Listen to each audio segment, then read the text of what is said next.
Halo, selamat pagi teman-teman, dengan saya Yanti dan hari ini kita akan membahas tentang Injil Matius. Sebelum kita membahas tentang Injil Matius, tentu kita harus mengetahui tentang latar belakang Injil Matius. Siapakah penulis Injil Matius itu, pada saat kapan ditulis, dan ditujukan untuk siapa penulisan Injil Matius tersebut. Injil Matius merupakan Injil yang pertama dalam kitab Perjanjian Baru. Injil Matius adalah salah satu dari 4 Injil yang ada dalam kitab Perjanjian Baru. Injil Matius ditulis oleh Matius yang disebut juga Lewi anak Alfeus. Matius merupakan seorang pemungut cukai yang berasal dari Kapernaum. Ia menulis kitab ini sebelum tahun 70 Masehi. Sebagai seorang pemungut cukai, Matius harus bisa menggunakan 2 bahasa, yaitu bahasa Aram yang digunakan sebagai bahasa sehari-hari pada saat itu, dan juga bahasa Yunani. Bahasa Yunani pada saat itu adalah bahasa internasional dalam perdagangan umum.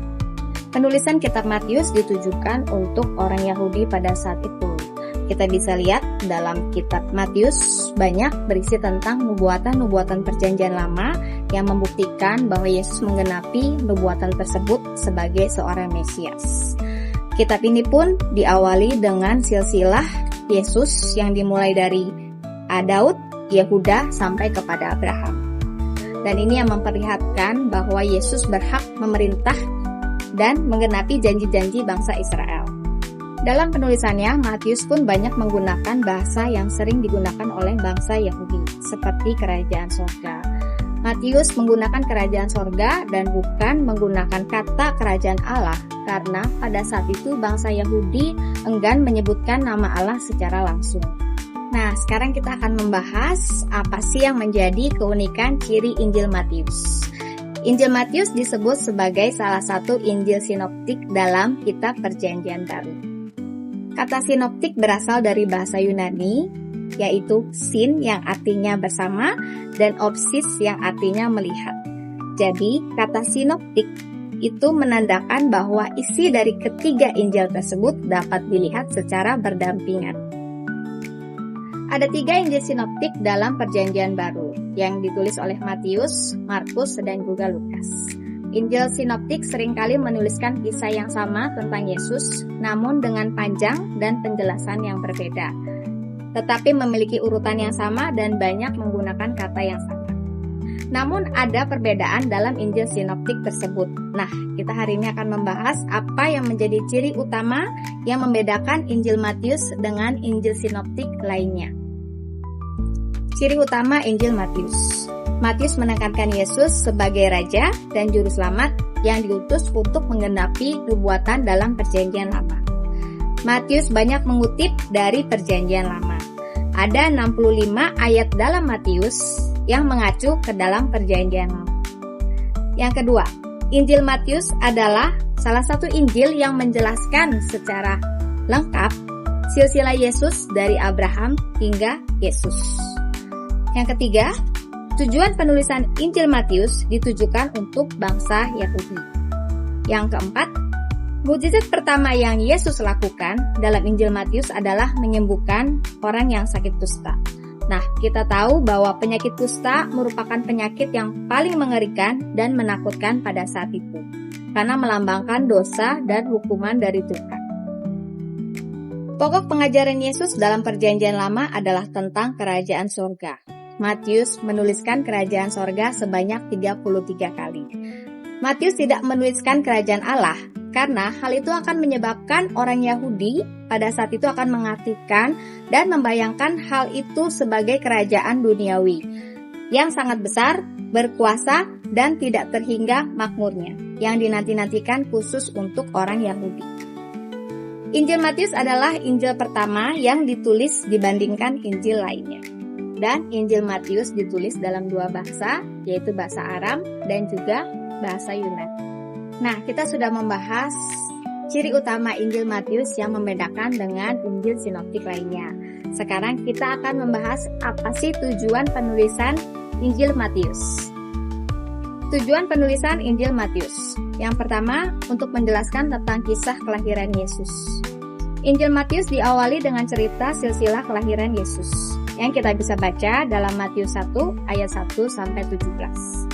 Injil Matius ditulis terutama untuk bangsa Yahudi yang sedang menanti-nantikan kedatangan Mesias yang akan lahir sebagai penggenapan nubuatan dari Perjanjian Lama.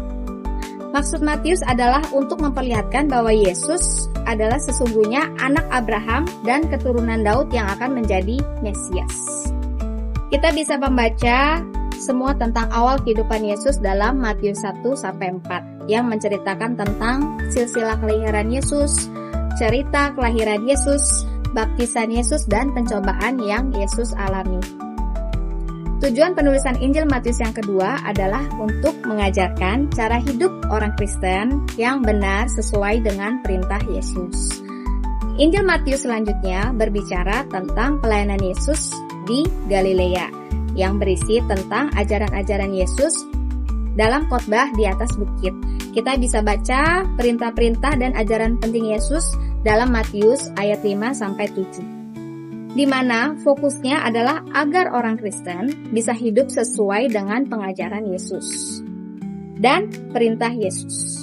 Ajaran dan perintah Yesus mengajarkan bagaimana seharusnya kita bertindak atau berperilaku kepada sesama. Tujuan penulisan Injil Matius yang ketiga adalah untuk membuktikan bahwa Yesus adalah Mesias yang dijanjikan. Dalam Matius 8-10 ditulis bagaimana Yesus melakukan banyak mukjizat yang membuktikan bahwa Yesus adalah anak Allah. Yesuslah Mesias yang dijanjikan dalam nubuatan Perjanjian Lama, dan Yesus menggenapi nubuatan tersebut melalui kelahiran Yesus yang kita bisa baca dalam Matius 1-4, pengajaran Yesus yang kita bisa baca dalam Matius 5-18, dan penderitaan, kematian, serta kebangkitan Yesus yang kita baca dalam Matius 19-28. Jadi tujuan Injil Matius adalah untuk menguatkan iman kita dengan menunjukkan bahwa Yesus adalah Tuhan dan Juru Selamat, Mesias yang diutus ke dunia untuk menggenapi janji-janji Allah. Injil Matius mengajarkan kepada kita sejarah kelahiran Yesus Kristus, mukjizat yang Yesus lakukan, dan penggenapan nubuatan dari Perjanjian Lama tentang Juru Selamat, pengorbanan Yesus di kayu salib, serta kemenangan Yesus melalui kebangkitannya. Injil Matius ditutup dengan perintah untuk memberitakan Injil. Yesus mendekati ke-11 muridnya dan berkata, "Kepadaku telah diberikan segala kuasa di surga dan di bumi. Karena itu pergilah, jadikanlah semua bangsa muridku, dan baptislah mereka dalam nama Bapa, Anak, dan Roh Kudus. Dan ajarlah mereka melakukan segala sesuatu yang telah kuperintahkan kepadamu. Dan ketahuilah, aku menyertai kamu hingga akhir zaman." Penutup yang luar biasa dari kitab Matius ini ditujukan bukan hanya untuk bangsa Yahudi, tetapi kepada kita semua yang percaya kepada Yesus. Inilah pesan Tuhan Yesus kepada kita semua. Demikian pembelajaran kita hari ini tentang Matius. Semoga dapat memberkati teman-teman semua. Video ini dibuat untuk memenuhi tugas ujian akhir semester mata kuliah pengantar Perjanjian Baru dengan dosen pembimbing kami, Dr. Buyung Kosa Kupra. Tak lupa saya juga mengucapkan banyak terima kasih kepada dosen pembimbing kami yang telah membimbing dan memberikan pengertian serta pemahaman yang baru untuk mata kuliah pengantar Perjanjian Baru. Terima kasih, Tuhan Yesus memberkati.